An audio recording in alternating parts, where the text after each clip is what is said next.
Olá! Hoje nós vamos falar da Escola de Mileto, que foi uma escola muito importante, porque ela é que dá início ao pensamento grego que hoje nós conhecemos. Essa escola, ela nasce ali na costa do que hoje é a Turquia, antigamente era a Anatólia, e nós estamos falando aí do século VII até o século VI, mais ou menos, que é quando surge esse movimento, quando surge então essa escola, e surgem também três expoentes dessa escola que vão ser conhecidos depois como pré-socráticos. Mas a escola de Mileto fica famosa por esses três expoentes: Tales de Mileto, Anaximandro e Anaxímenes. E é deles que também nós vamos falar.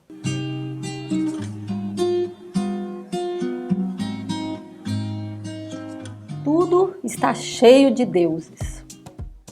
O que isso quer dizer? O que está por trás dessa frase? Que deuses são esses? E por que tudo estaria cheio deles? Quem disse isso foi um grande filósofo pré-socrático, chamado Tales de Mileto. E ao entender o que ele quis dizer com isso, a gente pode entender muitos mistérios. Tales de Mileto, um grande pensador, conhecido por ser um pré-socrático, foi um dos precursores dessa primeira filosofia que a gente tem notícia e que depois vai dar origem à filosofia que a gente conhece como filosofia grega.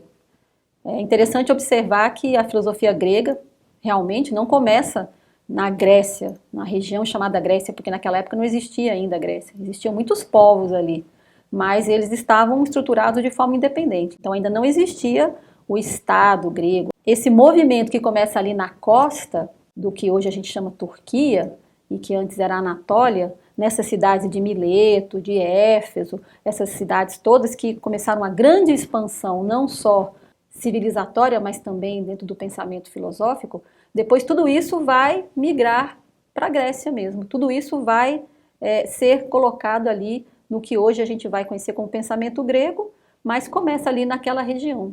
E aí então depois é que vem toda a estrutura da filosofia grega como a gente conhece.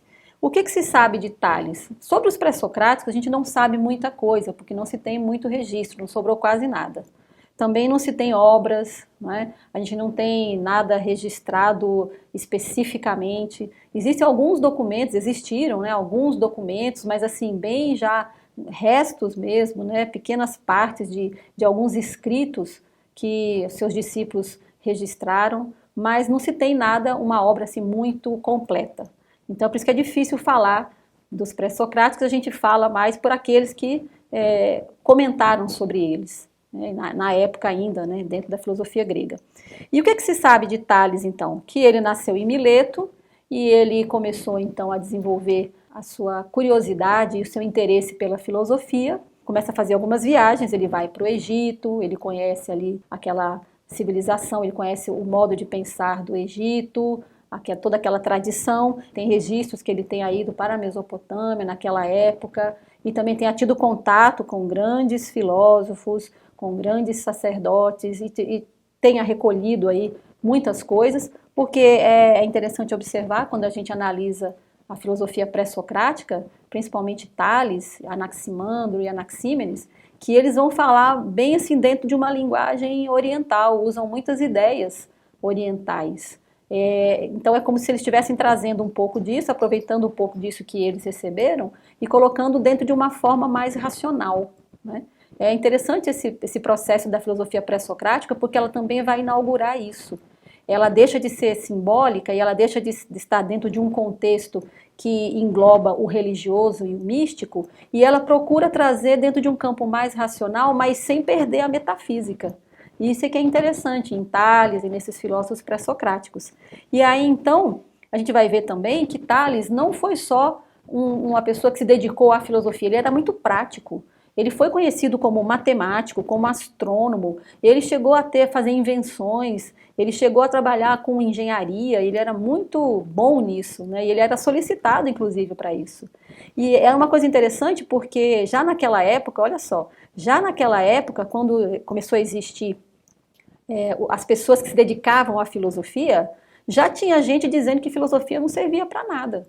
que não tinha utilidade. E isso era uma coisa que Tales provou que não, porque com o conhecimento filosófico, ele não só esteve em contato com os grandes mistérios e tentou trazer isso para a nossa compreensão, tentou resgatar isso e deixar isso registrado de alguma maneira, como também fazia uso disso na vida, porque ele tinha conhecimento de astronomia, de astrologia, conhecimentos profundos de matemática, então ele usava isso na vida, por isso que ele chegou a praticar mesmo, ele colocou esse conhecimento em prática. Então já naquela época havia essa dúvida, né, se a filosofia tinha alguma utilidade. E de fato tem, não só para fazermos coisas, mas principalmente para nos ajudar a pensar melhor, nos ajudar a descobrir a verdadeira causa das coisas e o sentido das coisas. Então a filosofia tem toda essa utilidade. Uma das frases mais marcantes e mais conhecidas de Tales é esta: tudo está cheio de deuses. E isso é muito interessante. E veja que ele não estava falando num sentido religioso, no sentido de que estava trazendo aí uma nova religião, não. Quando eles falam deuses, esses filósofos da antiguidade, eles estão se referindo a grandes forças, grandes energias, algo que está permeando tudo e que faz tudo ter um sentido, tudo está logicamente colocado, tem uma inteligência, tem um princípio de justiça. Então, por isso que ele dizia que tudo está cheio de deuses. Quem diz, né, que gostou muito dessa frase foi Nietzsche. Nietzsche também se ocupou, ele gostava dos pré-socráticos, né? Ele comentou sobre os pré-socráticos e ele se encantou com essa frase. Imagine, Nietzsche já muito tempo depois, né, se encantando com a filosofia pré-socrática. Então, dentro dessa ideia, a gente vai ver o que são esses deuses, né? O que seria essa ideia dos deuses? A gente vai ver nas outras tradições que elas também falam, por exemplo, quando Tales diz que tudo vem da água. Para ele, o princípio original do universo começava na água. Ah, mas que água é essa? Essa água aí que a gente usa, que a gente bebe? Com certeza não, porque a gente não está vendo essa água fazer nada, né? Construir nada em termos cosmológicos, né? Por quê? Porque não estava se referindo a essa água. Ele estava falando do princípio da água. E aí a gente tem que considerar que ele estava falando numa chave alquímica. A água como ideia, a água como potência. Então, para ele, tudo vinha de algo que dava vida às coisas. E ele chamou isso de água. Se você vai na mitologia, você vai ver os gregos falando, não, tudo começou com Urano. Porque Urano para os gregos era o quê? Já no período mais clássico, né? O que acontece? O que era Urano? Urano era uma água primordial. Urano como céu, mas também era um céu feito de água. Águas primordiais. Então, está falando a mesma coisa. Só que os pré-socráticos não estavam utilizando linguagem mítica. Estavam utilizando uma linguagem que podemos considerar, chamar de uma linguagem um pouco mais racional. Né? E aí a gente vai ver no Egito também falavam de Num. Num era esse céu, essa expressão de um céu aquoso. Muita água, ou seja, uma água, mas não estavam falando da água física. E a gente vai ver também a mesma relação aonde? Em Gênesis, na Bíblia. Lá no primeiro capítulo, o primeiro versículo fala o quê? Que tudo era água no começo. Né? No início eram as trevas e o Espírito de Deus pairava sobre as águas. Que águas? Águas físicas? Não. Muito provavelmente não. Estava falando que pairava sobre um princípio já existente e que dali sairia tudo. Então nós vamos ver várias tradições. Então, Tales não está sozinho nessa ideia. Nós vamos ver que tem algumas chaves, e aí você vai pela chave mítica, você vai pela chave cosmológica, você vai por várias maneiras encontrando as mesmas ideias. Então, Tales não estava errado, ele não se equivocou, ele não estava falando algo totalmente fora, como que as coisas vêm da água. Não, nesse sentido vem. A água como algo que vitaliza, essa umidade que dá vida. E aí é por isso que a gente vai ver que na natureza, aí falando fisicamente agora, ela não existiria sem água, ela não existiria sem umidade. A água tem que estar em tudo, porque é ela que vivifica, é ela que dá essa potência de vida. Né? Então ele estava falando disso. Então, para ele, a origem de tudo vinha dessa grande energia vivificadora, um impulso de vida. E nós vamos ver todas as tradições, isso também tem muito nos Vedas, as águas primordiais, algo que está antes da manifestação e que ali está tudo em latência. Dali vai sair tudo, ainda está lá algo informe, algo que ainda não tem uma definição, mas já está tudo ali. Então eles chamavam isso, né, Tales chamava isso de água, mas no sentido muito amplo, no sentido muito metafísico. Né? Então eles diziam, e é por isso que ele associou, tudo está cheio de deuses. Deuses, por quê? Deuses que dão vida, não deuses no sentido antropomórfico, mas tudo está permeado de água, de vida. É por isso que a gente vai ver essa ideia, né? Essa água com sentido de nutrição, com sentido de hidratação, de coesão, de geração da vida, de germinar a vida. Então, a vida germina a partir do quê? De alguns elementos, mas precisa de água também. Então, diz que todo o universo também necessitou desse elemento. Isso na chave de Tales. Outros filósofos pré-socráticos vão colocar outros elementos, mas também não estão errados, porque são simplesmente formas de ver. Mas todos eles estão falando que tem um princípio ali original, e a gente tem que lembrar disso, porque eles estão buscando a origem das coisas. Né? A origem das coisas é importante, a gente saber como tudo começa, porque ali na origem já está tudo. Né? Então, sabendo, né, para Tales, sabendo que tudo vem da água, ele estava dizendo, tudo necessita de vida, existe uma vida que é cósmica, é uma vida infinita, é uma vida que não tem começo, meio nem fim, e ela está presente em tudo, e tudo tem essa realidade dentro de si. Né? E por isso que ele dizia que tudo está cheio de deuses, deuses como sendo a vida, aquilo que anima, né? Aquilo que coloca um sentido nas coisas, e ele chamava esse princípio, esse elemento unificador, ele chamava de água. Vamos falar então de Anaximandro. Anaximandro, um milésio, como era conhecido quem nascia na cidade de Mileto. Anaximandro nasce ali por volta de 611 e vem a falecer mais ou menos em 547 a.C. Ele teria sido discípulo de Tales de Mileto, teria sido seu discípulo direto e teria colaborado muito, inclusive, com as ideias de Tales, e depois ele vai ser um continuador disso e também vai colocar suas próprias ideias. Além de filósofo, a sua biografia registra que ele foi legislador, foi estadista, teria fundado uma colônia ali naquela região também, que teria dado o nome de Apolônia. Além disso, também é registrado que ele teria sido astrônomo, cartógrafo, matemático, engenheiro, ou seja, uma série de conhecimentos, ele resumia, que era muito próprio do homem da época. Né? Eles tinham vários conhecimentos reunidos, porque o interesse deles era voltado para todas as expressões da vida. Então, Anaximandro também é conhecido por ter escrito o primeiro texto filosófico em prosa. Por que isso é importante? Porque até então, antes de termos a escola de Mileto, antes de termos esses três filósofos, nós tínhamos o quê? Dentro da Grécia, dentro do que a gente conhece como pensamento grego, nós tínhamos os poetas. Os poetas é que registravam toda a história daquela nação, daquele povo, e faziam isso através de mitologia ou através de uma expressão divina, uma expressão religiosa, como foi Hesíodo, por exemplo. Então, Homero vinha com a questão mitológica e Hesíodo fazia, então, mais um trabalho voltado para o resgate, para o registro do conceito religioso daquele momento. Só que eles faziam isso em verso. Né? Por quê? Porque eram poetas. Então, não existia também uma outra forma de se registrar essas coisas. Aí, com o início dessa escola de Mileto, Anaximandro, ele vai escrever o primeiro texto filosófico em prosa. Por quê? Talvez porque naquele momento já a literatura, a forma de se passar um conhecimento, já não poderia ser mais dentro de uma métrica, dentro de uma questão de verso, né? Porque o verso ele tem isso, né? Tem a métrica, tem o verso, e talvez agora já não coubesse mais, precisava ser algo mais livre. Então ele é conhecido por escrever o primeiro texto em prosa, né? Em termos de filosofia, né?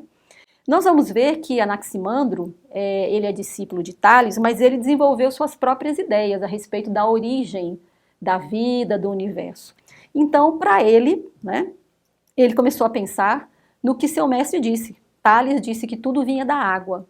Né? Nós sabemos que não seria a água física, mas o elemento água como sendo algo que dá vida a tudo. A água que, quando ela está presente, ela vivifica tudo.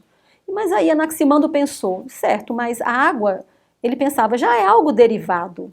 A água já é derivado de alguma coisa. E Anaximandro começou a pensar que talvez para eu falar da origem de tudo, não poderia ser algo derivado, teria que ser algo que não tem nenhuma derivação.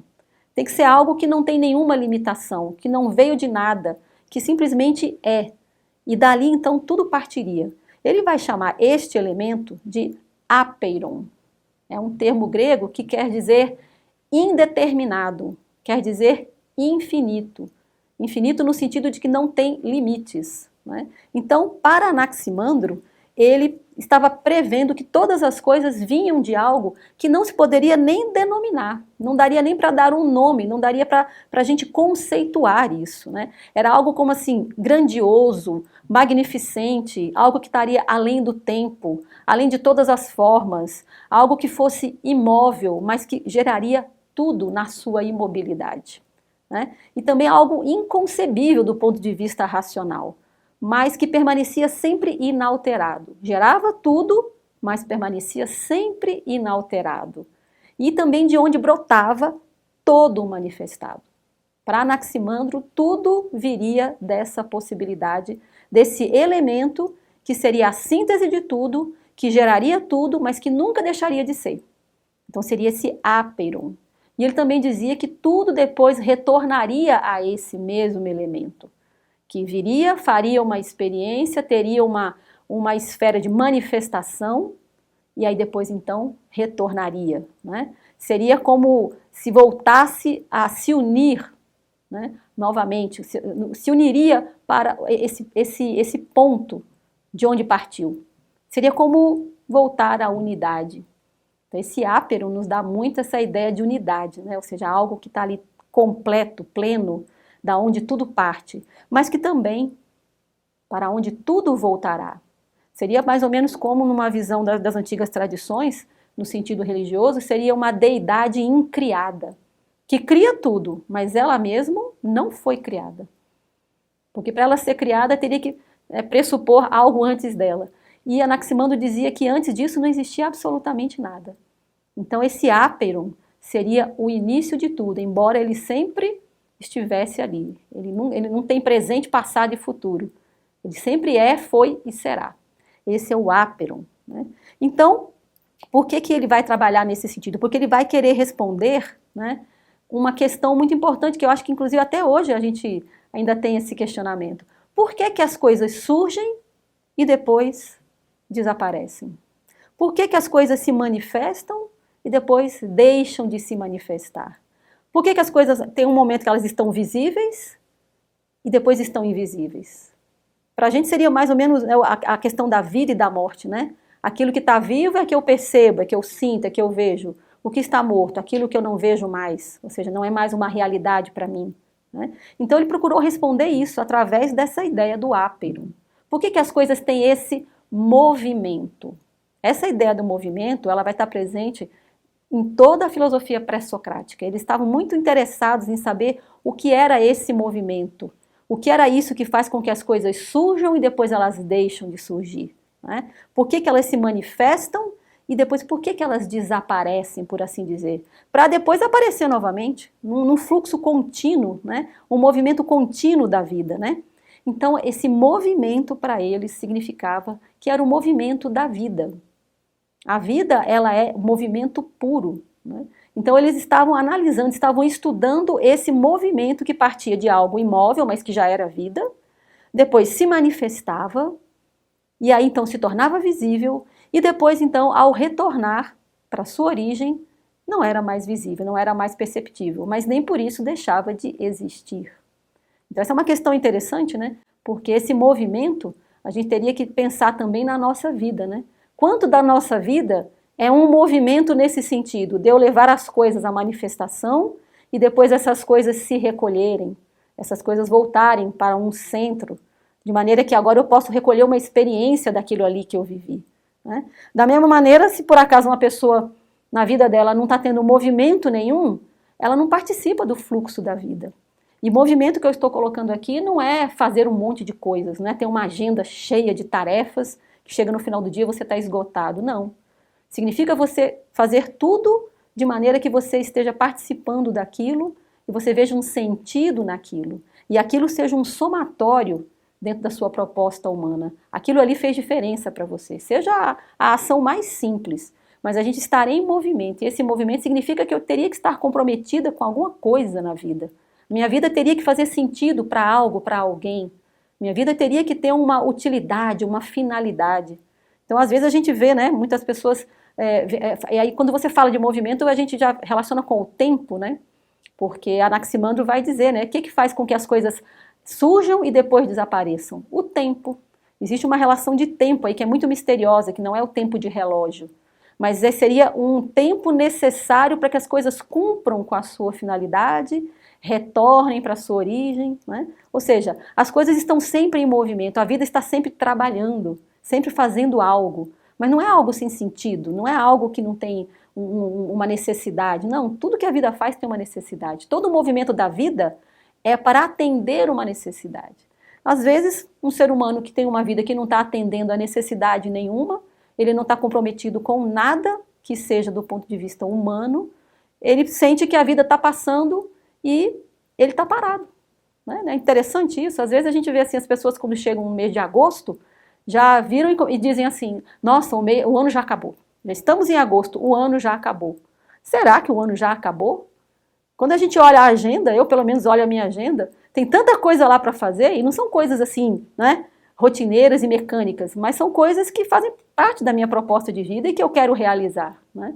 Quando eu olho a minha agenda em agosto, eu vejo que tem ainda muita coisa para realizar, ou seja, a minha relação de tempo é diferente dessa pessoa que diz que quando chega em agosto, o ano já acabou.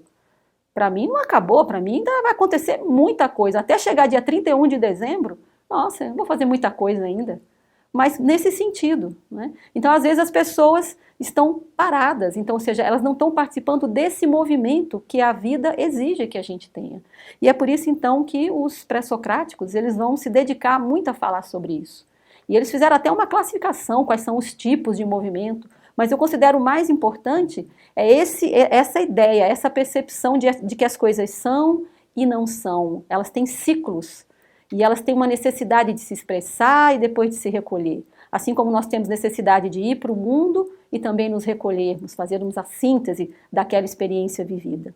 Então, nesse sentido, ele vai unir a ideia do áperon, da unidade, né, que engendra tudo, que vai solidificando todas as ideias e tornando tudo visível, né, num movimento que vai do mais sutil para o mais concreto.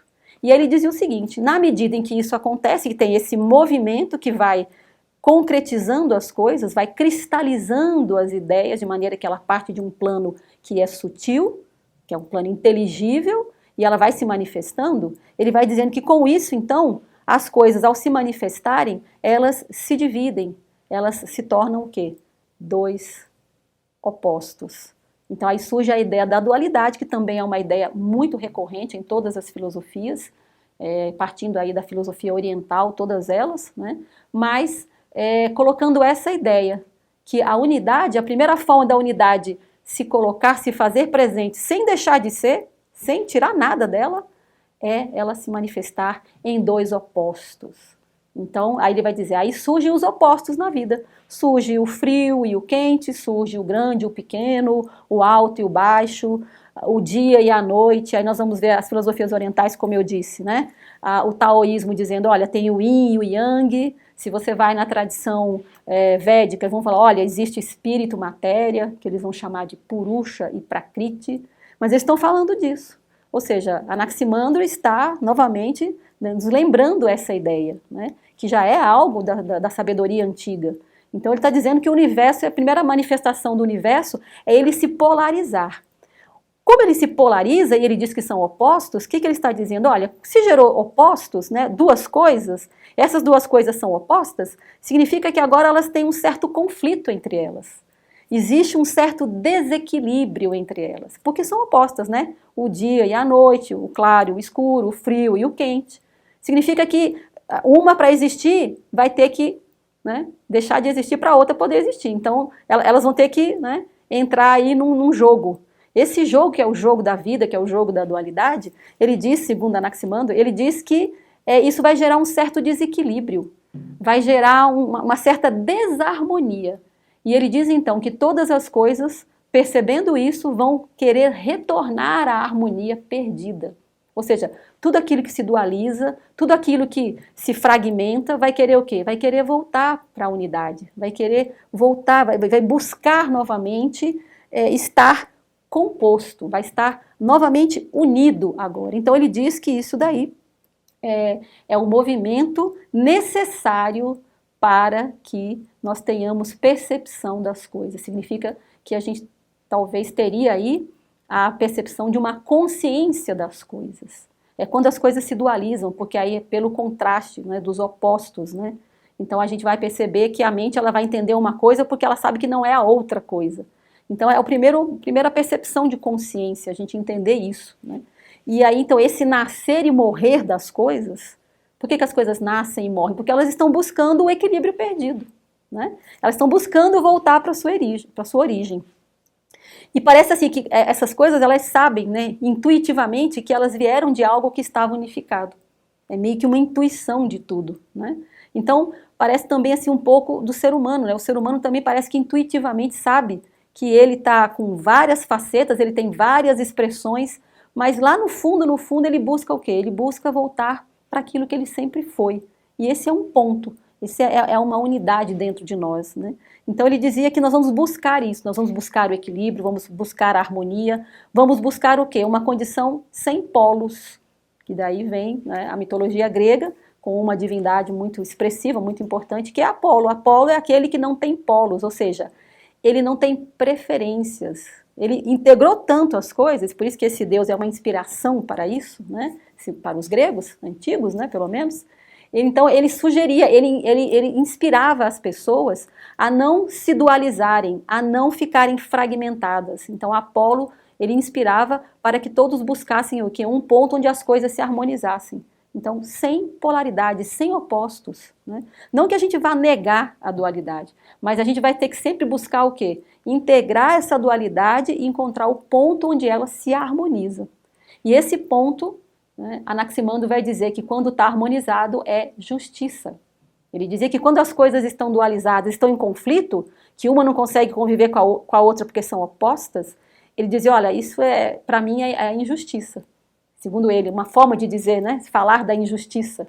Então, quando essas coisas elas retornam ao seu ponto, quando eu consigo integrar duas realidades antes que para mim estavam em conflito, e eu consegui dar uma resposta para isso, uma resposta harmônica, nesse momento eu, né, fiz o que Apolo nos sugere.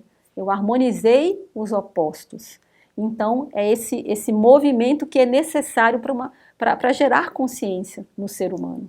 E diz que tudo na natureza é assim, né?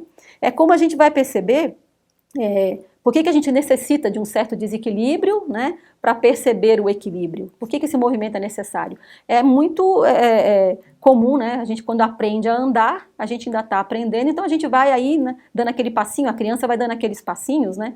E aí depois a gente percebe o quê? Percebe que se eu colocar um pé na frente do outro, eu consigo andar. Mas por quê? Porque na hora que eu coloco a perna direita na frente, eu gero um desequilíbrio. Aí o que a perna esquerda faz? Opa, desequilibrou, peraí, deixa eu equilibrar. Ela vai, também se movimenta. Ao se movimentar, ela gera um desequilíbrio. E a perna direita pensa, opa, gerou um desequilíbrio, deixa eu equilibrar. E assim a gente anda. O andar é isso, o caminhar é isso. É equilíbrio, desequilíbrio, equilíbrio, desequilíbrio. Esse é o nosso caminhar do ponto de vista físico, né? E do ponto de vista mais simbólico, seria mais ou menos isso também. A gente caminha na vida, a gente cresce, a gente evolui como ser humano. Se a gente está disposto a caminhar, significa eu vou conseguir integrar esses dois movimentos. Eu sei que tem um desequilíbrio, mas eu vou encontrar uma resposta para isso. Essa resposta é um novo equilíbrio. Só que como tudo na vida, vem um novo equilíbrio, mas depois vem um outro novo desequilíbrio. Então a gente vai equilibrar novamente. E é assim, né? Agora vocês imaginem se a gente, depois que aprende a andar, a gente, ao invés de ficar preocupado com o local aonde devemos chegar, aonde eu devo ir ao caminhar, eu fico olhando para as pernas e vendo ali a mecânica das pernas. Ah, essa vai na frente, essa vai depois. Ou seja, eu não vou conseguir chegar tão cedo nesse local. Eu posso até me perder. Por quê? Porque eu perdi o foco. Agora você imagina, às vezes na vida nós fazemos isso. Às vezes na vida a gente está tão preocupado com a mecânica da vida que a gente esquece de fluir com a vida.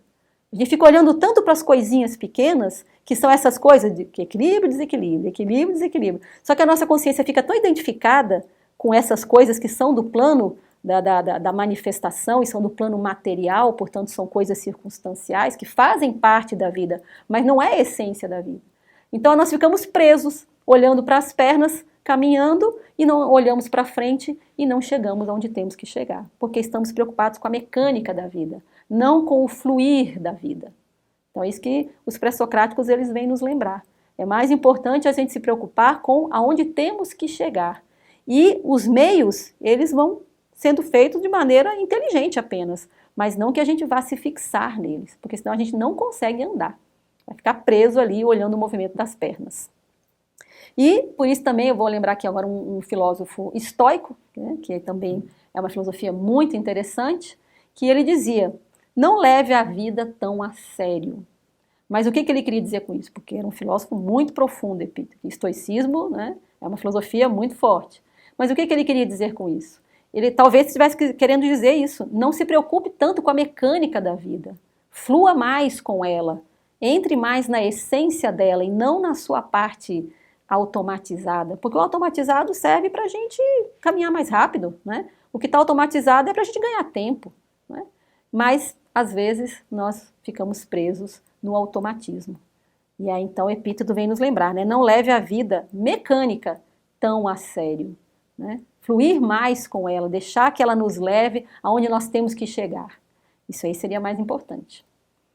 Bom, então, nesse sentido, né, de Anaximandro nos trazer essa ideia desse ápeiron, né, desse elemento que reúne tudo, que permeia tudo, e que nos dá essa condição de unidade e esse entendimento de que nós temos que estar no mundo e também estar dentro de nós.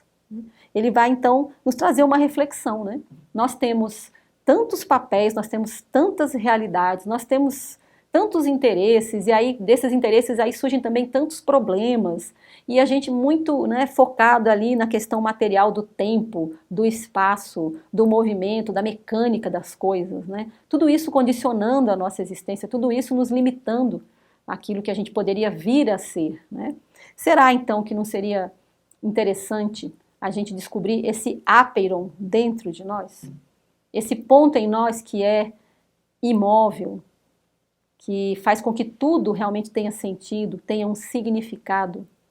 Será que não teríamos esse ápeiron dentro de nós, assim como Anaximandro diz que esse ápeiron existe em todo o universo, visível e invisível? Será que nós, como seres, né, que somos filhos desse universo, será que não teríamos também um ápeiron dentro de nós? Né, para onde a gente pudesse ter como uma referência, para onde a gente pudesse voltar toda vez que necessitássemos buscar a harmonia, né? Ir para dentro, ir para o nosso coração e buscar esse equilíbrio que ele existe, mas é necessário que eu o busque conscientemente. Então a gente entender essa dinâmica da vida, por que a vida precisa desse movimento, por que ela se dualiza, por que ela se manifesta em polos. Então Anaximandro dizia, tudo quer retornar para o ponto de harmonia de onde sempre esteve e teve que sair e retornar para poder fazer uma síntese daquilo que viveu. Então, essa é a ideia de Anaximandro trazendo a percepção de um elemento universal, que muitas mitologias, inclusive, vão representar por deuses, às vezes mesmo as religiões vão trazer o conceito de Deus aí dentro dessa ideia, né, que podemos associar, né, porque se for pensar nessa percepção, dá a ideia realmente que é esse Deus, né, esse ser, né, totalmente ilimitado, totalmente sem nenhum condicionamento, né, e sempre fazendo com que a gente perceba a vida de maneira mais profunda, se a gente tiver um olhar para isso, se estivermos realmente fluindo com a vida. E agora vamos falar de Anaxímenes, o terceiro filósofo pré-socrático da escola de Mileto, E sobre ele é o que nós temos menos registros. Menos que Tales, menos que Anaximandro. O que se tem realmente são só algumas pessoas que fizeram comentários sobre ele. O que se sabe minimamente é que ele teria sido discípulo de Anaximandro, assim como Anaximandro teria sido discípulo de Tales. E ele também vai colaborar bastante para a formação desse pensamento, dessa primeira filosofia. Por isso que esses filósofos pré-socráticos também foram conhecidos como os primeiros filósofos. Primeiros no sentido do pensamento filosófico ocidental, que começa ali na Grécia, né? Por quê? Porque realmente eles são os primeiros a se perguntar, de fato, sobre esses grandes mistérios da vida e começam então a registrar, inclusive, porque aí já tem alguma coisa escrita. Embora tenha ficado muito pouco, porque a maior parte se perdeu, mas é sabido que desse trabalho, dessas obras, eles estão realmente tratando de compreender os mistérios da natureza, os mistérios, a origem de tudo, como tudo começou.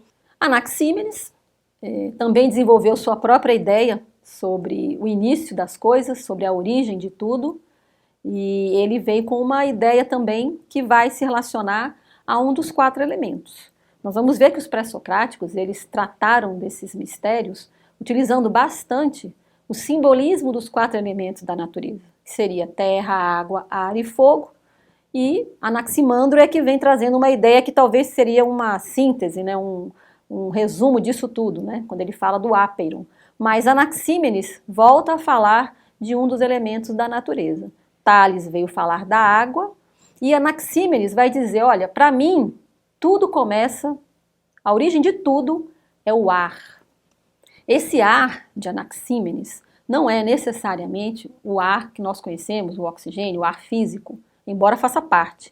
Mas ele estava se referindo à ideia do ar, estava se referindo a algo mais sutil e mais poderoso, por assim dizer. Então ele estava falando que o ar era que permeava tudo, esse elemento que seria algo que estaria em tudo e dando movimento a tudo, como os pré-socráticos gostam de trabalhar, a ideia do movimento, das coisas que se movimentam, porque fazem parte da vida, e a vida ela é um movimento contínuo, né? Então esse ar aí seria um ar que estaria fazendo parte de todas as coisas como algo, um alento, algo que quando você, como respirar, né? Quando a gente respira, você sente um alento, né? Você sente que tem mais vida, né? Então esse ar como alento, como aliás muitas tradições vão chamar Deus de alento, né? Esse princípio que dá vida a tudo, agora no sentido desse ar, né? Seria como a alma do mundo, uma alma que respira, né? Uma alma que os gregos depois vão chamar esse elemento de pneuma. Pneuma significa esse ar que preenche tudo. Então tudo estaria vivificado porque tem essa respiração cósmica, uma respiração que tudo agora tem vida porque respira. Então é um ar, assim, um sentido muito elevado, né? Então essa palavra pneuma significa ar, né? E daí vem muitas palavras que têm origem, né, nesse termo.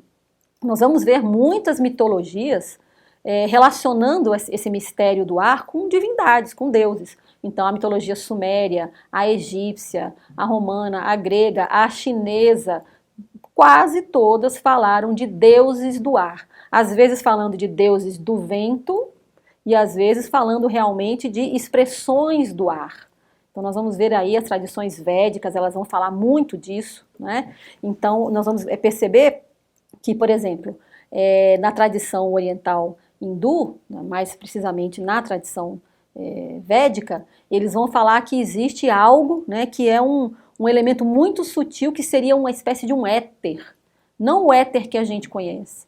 Mas aí eles já estão falando do quê? De um 5º elemento. Né? Isso aí faz parte da simbologia dos elementos da natureza, que seria o quê? Uma forma que faz com que tudo nasça. Então tudo tem dentro da sua composição pelo menos 4 elementos. E esse 5º elemento é um elemento mais misterioso, né, que as tradições gostam de comentar e falar sobre ele, mas é muito metafísico esse termo e essa ideia. Então esse éter, né, seria esse alento que seria o quê? Seria o fogo muito mais sutil do que o fogo é. Se a gente pensar numa escala, né, terra é denso, a água é um pouquinho menos denso, o ar, né, um pouquinho menos denso, né, O fogo, menos denso ainda. E se a gente consegue imaginar um quinto elemento que é mais sutil ainda do que o fogo.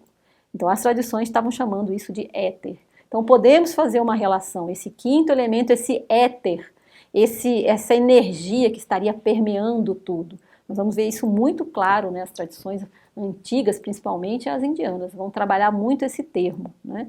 Então seria essa ideia desse elemento que inclusive é muito moldável, por isso que Anaxímenes ele preferiu usar o ar, porque ele falava, não, o ar ele tem várias manifestações, uma hora ele está gasoso, outra hora ele pode se condensar mais e virar outras coisas, então para ele funcionava assim, o ar quando se tornava muito sutil, virava fogo. Quando ele ia se condensando, ele ia virando água. Né? Pode ver que é algo que se condensa, né? Vira o quê? Gotas de água, né? E a água poderia gerar o quê? Se ela se condensasse mais ainda? A terra. Então eles estão falando numa chave alquímica, né, desses elementos, como eles configurariam todo o universo. Agora é interessante isso, né? Vamos pensar, por que ele teria dito que o ar, né, quando se sutiliza, gera fogo? Não dá para a gente saber exatamente, porque é muito misterioso isso, mas nós temos uma relação assim para aproximar. Imagina, quando você quer fazer um fogo pegar, né? Você está lá na churrasqueira e a brasa está muito fraquinha. O que a gente faz para a brasa avivar? Vai lá e abana, né? Ou seja, coloca ar. E aí o fogo pega. Olha que interessante, né? Ou seja, até fisicamente a gente percebe que o fogo, ele ganha vida se a gente coloca ar ali, né? Então, se a gente coloca um elemento que faz com que aquilo ali agora tenha força para se manifestar ainda com mais poder. Então é interessante isso, é uma analogia assim bem, né, bem rasa, por assim dizer, né? Mas dá para a gente ter uma ideia do que, por que o ar tem essa possibilidade de tanto ser importante para o fogo, de animar o fogo, e o fogo também, depois animado por algum outro elemento, viraria o éter, né? Também poderia, aí descendo, se cristalizando cada vez mais, ele formar as coisas mais concretas. Então, para Anaxímenes, o ar era isso, ele tinha este poder, né? Então, interessante também a gente imaginar, numa outra simbologia, o que representa o fogo nas tradições, em termos simbólicos? Representa a mente, representa as ideias. E o que representa o ar nas tradições? As emoções, né? Então, o que significaria isso? Se eu tenho uma ideia e eu quero dar vida a ela, o que eu preciso fazer? Porque só ter a ideia não basta. O que eu tenho que fazer para eu fazer com que uma ideia que eu tenho, ela venha a se realizar? Eu preciso ter motivação, eu preciso querer. Então tem um elemento emocional aí, que se eu não colocar, fica só a ideia lá, né? Ah, eu tenho uma ideia ótima, sim, mas cadê? Ah, mas não estou com vontade de fazer, não estou animado. Já viu que as pessoas falam assim? Ou então quando elas se animam, aí vão lá e fazem, né? Ah, hoje eu estou animada, não, me animei com esse projeto. Animar significa, agora minha alma está vibrando, ou seja, a minha alma agora vai colocar esse projeto adiante. Então é interessante, né? Porque o astral, que seria um outro nome para falar das emoções, né? Do nosso corpo emocional, ele é o que faz com que as ideias ganhem vida. E se ar, né, está relacionado às emoções, faz muito sentido. Faz muito sentido que a gente, para se motivar, né, para que a gente possa se manifestar e realizar tudo que nós queremos e ser o que queremos ser, nós vamos precisar do ar, vamos precisar de motivação, mas uma motivação bem colocada. Uma motivação que vai nos levar a sermos melhores, a realizarmos aquilo que temos que realizar, da maneira mais correta possível. Então é interessante isso, né? A gente vê que você pode ver isso numa churrasqueira, na hora que você está lá tentando acender o carvão, você vê isso numa chave muito elevada, que a Anaxímenes nos traz, dizendo que no universo todinho é assim, e a gente vê também numa chave individual. Para eu me motivar, para eu ter ânimo para as coisas, e ânimo é uma palavra que vem de ânima, que quer dizer alma, para eu colocar alma nas coisas, né? Ou seja, as coisas só acontecem quando nós colocamos a alma, quando nós nos entusiasmamos, que aí é um outro termo, uma outra palavra que também vem do grego, que significa enteos. Teos é Deus. Enteos quer dizer Deus dentro, ou seja, algo dentro de mim agora vibra e agora eu vou realizar, eu vou ser. Agora sim, agora eu vou participar plenamente disso. Então essa ânima, estar animado, estar entusiasmado é fundamental no sentido bem correto de fazermos as coisas que nos tornam melhores como seres humanos, que acrescentam a nossa jornada humana, né? Então é interessante, né, essa ideia do fogo e do ar, fazendo com que eles sejam pares, né, e que um necessita do outro. Então, para Anaxímenes, tudo estava plenamente vivo, ele não tinha dúvida de que todo o cosmos era um ser vivente, por isso respirava. Aí uma ideia interessante do ar, agora na chave da respiração, né? Ele dizia que o ar envolvia tudo, então o ar envolve tudo e se manifesta de acordo com a necessidade. Interessante isso também, uma chave importante, que as coisas têm que ser realizadas, as coisas têm que vir a ser de acordo com uma necessidade, não simplesmente porque queremos, ou por capricho, ou por esquema, ou por uma obrigação, não. A gente deveria estar dentro da vida, fluindo com a vida e atendendo ao que a vida necessita de nós. Então, o ar, ele se molda, ele vai ser aquilo que é necessário para que as coisas sejam aquilo que tem que ser. Então, se tem que ser água, ele se condensa. Se tem que ser fogo, ele se torna mais rarefeito. E assim vai. Então imagine a gente também aprendendo com isso, né? A gente tem uma condição de vida em que a gente se adapta na medida de uma necessidade, não de um capricho, não de uma preferência, porque preferência a gente vai cair aonde? Na dualidade de Anaximandro, nos polos. E aí, ao ter uma preferência, eu estou limitada, porque eu estou perdendo aquela parte que eu estou negando, que eu não quero. Então eu não vou encontrar a unidade nunca aí, né? Então veja, a gente pode até juntar esses pensamentos todos, né?